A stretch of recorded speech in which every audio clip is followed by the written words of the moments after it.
হাজি সাহেব থাকবে, এটা একটা ভাওতা, মিথ্যা অপবাদ। আমার সঙ্গে বক্তৃতার অনেকক্ষণ কথা হয়েছে, উনি বললেন কোনো চিন্তা নেই, তুই তোর মতো কাজ করে যা, প্রয়োজন হলে আমি যাব,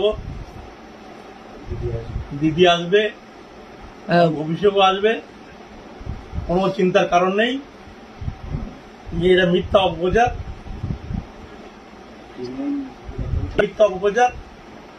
কি নেবে ওরা? মিথ্যাবাদী অপপ্রচার করে, মিথ্যাবাদী মিথ্যা কথা বলে।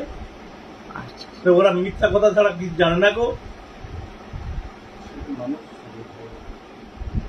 মানুষ বিচার করবে সায়ন্ত, আগামী 4 তারিখে মানুষ বিচার করবে, 4 তারিখে বিচার হবে।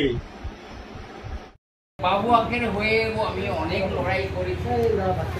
বাবু আমাকে বলতেন যে ভাই আপনি আমার কাছে ফিরে আসেন, কিন্তু আমি তখন বাবার কথাটা নিতাম।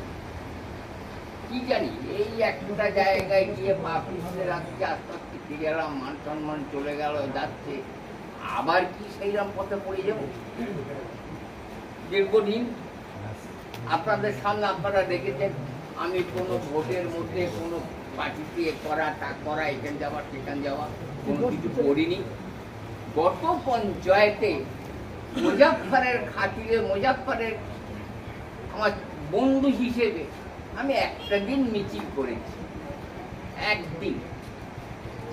পরে অনুশক্ত, মনের কাছে খুব অনুতপ্ত হয়েছে, বোধহয় আমি ভুল করেছি। যাই হোক, সেইখান থেকেই আমি চুপচাপ। তারপরে আমাদের এলাকাতে দেখছি যে দিনের পর দিন আমাদের পাড়ার যেমন কাজের, গ্রামের যেমন কাজের, বিভিন্ন কাজের মধ্যে